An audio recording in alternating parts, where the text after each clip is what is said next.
Jahangir conference में सारे यहाँ पे मौजूद हैं और इधर ये लिखा हुआ है कि democracy is not just about elections, it is about the protection of human rights. तो मुझे आप ये बताएं कि जिस मुल्क की अदालतों के जज अपने लिए इंसाफ मांगने के लिए फरियादें कर रहे हैं, वो ह्यूमन राइट्स को कैसे प्रोटेक्ट करेंगे? और सिर्फ जज साहिबान जो है वो प्रोटेक्शन नहीं मांग रहे, अपनी आज़ादी का तहफ़्फ़ुज़ नहीं मांग रहे, हर कोई जो है वो अपना तहफ़्फ़ुज़ मांग रहा है। और ये सिचुएशन सिर्फ पाकिस्तान में नहीं है, ये इस पूरे रीजन में इस वक्त यही सूरत हाल है। इंडिया की सूरत हाल भी कोई मुख्तलिफ नहीं है, श्रीलंका की सूरत हाल भी कोई मुख्तलिफ नहीं है, बांग्लादेश की सूरत हाल भी कोई मुख्तलिफ नहीं है, लेकिन हम बात कर रहे हैं पाकिस्तान में, पाकिस्तान के बारे में। तो यहाँ पर इस वक्त जिस आइन की बालादस्ती की यहाँ पे बात हो रही है, ये आपको मानना पड़ेगा, मानो या ना मानो, आईन पाकिस्तान को यहां पर तकरीबन गैर मुअस्सर कर दिया गया है। आप जिस आइन के तहफ़्फ़ुज़ की बात कर रहे हैं वो पहले से गैर महफूज है, उसकी वायलेशन सिर्फ गैर सियासी लोग नहीं करते, सियासी लोग भी करते हैं। और अब पाकिस्तान का मीडिया, हम जैसे लोग जो कहते थे जी कि आइन अगर उस पर अमल दरामद हो तो सारे मसले हल हो जाएंगे, अब हमें लगता है कि आइन तो खुद तहफ़्फ़ुज़ मांग रहा है। और क्योंकि मैं सहाफ़ी हूं तो मैं तो सहाफ़ियों की बात करूंगा। जितने गैर महफूज पाकिस्तान के सहाफ़ी इस दौर में हैं, कभी नहीं थे इससे पहले। आप देखें कि इस मुल्क की सुप्रीम कोर्ट ने एक सहाफ़ी अरशद शरीफ के कत्ल पर अज खुद नोटिस लिया। क्या हुआ? सुप्रीम कोर्ट के चीफ जस्टिस ने अज खुद नोटिस लिया, कुछ भी नहीं हुआ। एक इंक्वायरी टीम कीनिया भेजी, वापस आई, कुछ नहीं हुआ। फिर एक और JIT बनी, उसने लोगों से बयानात लिए, कुछ नहीं हुआ। तो हमें ये लग रहा है कि पाकिस्तान के जो सहाफ़ी हैं उनको अब जर्नलिज्म छोड़ के कहा जा रहा है तुम कर्नलिज्म करो।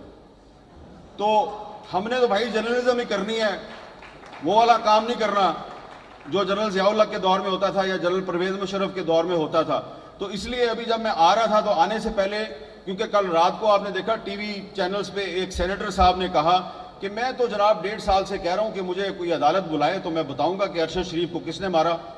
तो मैंने फिर आज आते हुए इस्लामाबाद हाई कोर्ट में पिटीशन दायर कर दी है कि एक जुडिशल कमीशन बनाएं और जिस किसी के पास भी कोई इन्फॉर्मेशन है कि अरशद शरीफ को किसने मारा, वो उस कमीशन के सामने आगे बताए।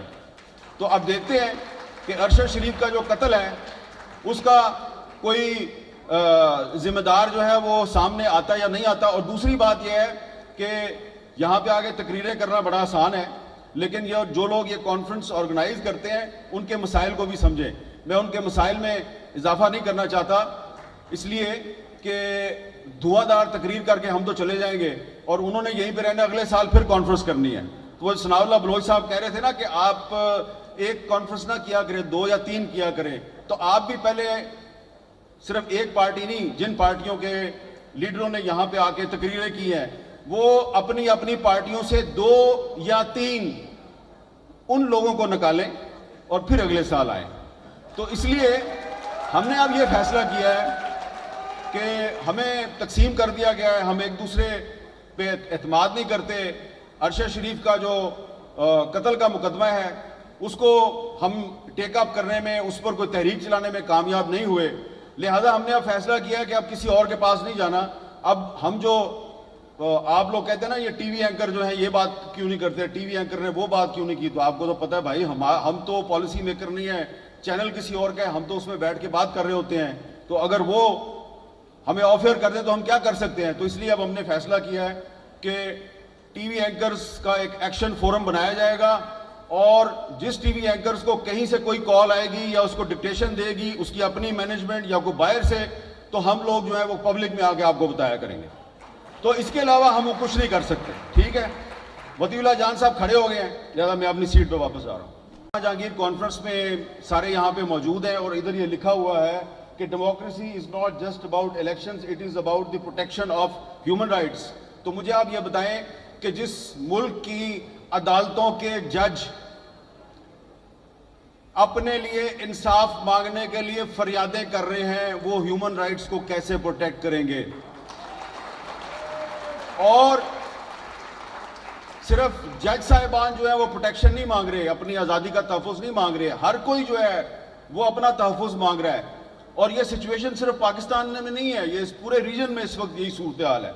انڈیا کی صورتحال بھی کوئی مختلف نہیں ہے, سری لنکا کی صورتحال بھی کوئی مختلف نہیں ہے, بنگلہ دیش کی صورتحال بھی کوئی مختلف نہیں ہے. لیکن ہم بات کر رہے ہیں پاکستان میں, پاکستان کے بارے میں.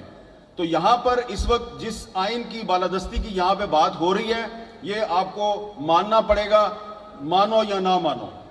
آئین پاکستان کو یہاں پر تقریباً غیر مؤثر کر دیا گیا ہے. آپ جس آئین کے تحفظ کی بات کر رہے ہیں وہ پہلے سے غیر محفوظ ہے.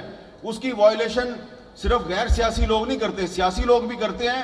اور اب پاکستان کا میڈیا, ہم جیسے لوگ جو کہتے تھے جی کہ آئین اگر اس پہ عمل درآمد ہو تو سارے مسئلے حل ہو جائیں گے, اب ہمیں لگتا ہے کہ آئین تو خود تحفظ مانگ رہا ہے.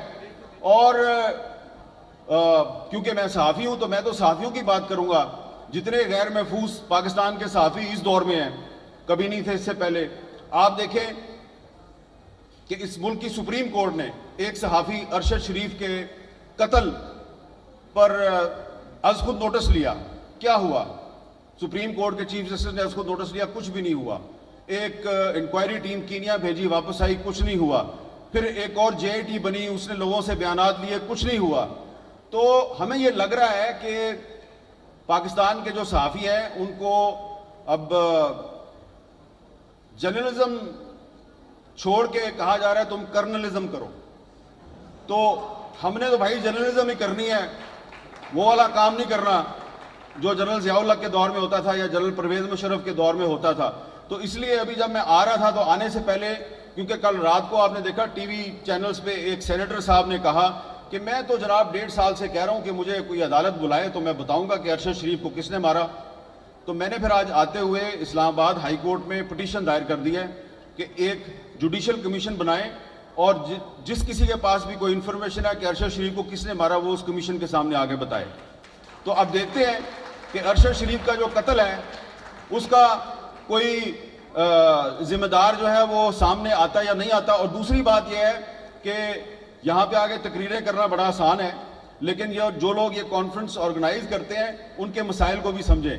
میں ان کے مسائل میں اضافہ نہیں کرنا چاہتا, اس لیے کہ دھواں دار تقریر کر کے ہم تو چلے جائیں گے اور انہوں نے یہیں پہ رہنا, اگلے سال پھر کانفرنس کرنی ہے. تو وہ ثناء اللہ بلوچ صاحب کہہ رہے تھے نا کہ آپ ایک کانفرنس نہ کیا کریں, 2 یا 3 کیا کریں. تو آپ بھی پہلے صرف ایک پارٹی نہیں, جن پارٹیوں کے لیڈروں نے یہاں پہ آ کے تقریریں کی ہیں وہ اپنی اپنی پارٹیوں سے 2 یا 3 ان لوگوں کو نکالیں اور پھر اگلے سال آئیں. تو اس لیے ہم نے اب یہ فیصلہ کیا ہے کہ ہمیں تقسیم کر دیا گیا ہے, ہم ایک دوسرے پہ اعتماد نہیں کرتے. ارشد شریف کا جو قتل کا مقدمہ ہے اس کو ہم ٹیک اپ کرنے میں, اس پر کوئی تحریک چلانے میں کامیاب نہیں ہوئے. لہذا ہم نے اب فیصلہ کیا ہے کہ اب کسی اور کے پاس نہیں جانا. اب ہم جو آپ لوگ کہتے ہیں نا یہ ٹی وی اینکر جو ہیں یہ بات کیوں نہیں کرتے, ٹی وی اینکر نے وہ بات کیوں نہیں کی, تو آپ کو تو پتہ ہے بھائی ہم تو پالیسی میکر نہیں ہیں, چینل کسی اور کا ہے, ہم تو اس میں بیٹھ کے بات کر رہے ہوتے ہیں. تو اگر وہ ہمیں آفر کر دیں تو ہم کیا کر سکتے ہیں. تو اس لیے اب ہم نے فیصلہ کیا ہے کہ ٹی وی اینکرز کا ایک ایکشن فورم بنایا جائے گا, اور جس ٹی وی اینکرز کو کہیں سے کوئی کال آئے گی یا اس کو ڈکٹیشن دے گی اس کی اپنی مینجمنٹ یا کوئی باہر سے, تو ہم لوگ جو ہے وہ پبلک میں آ کے آپ کو بتایا کریں گے. تو اس کے علاوہ ہم وہ کچھ نہیں کر سکتے. ٹھیک ہے, وطی اللہ جان صاحب کھڑے ہو گئے ہیں, لہٰذا میں اپنی سیٹ پہ واپس آ رہا ہوں.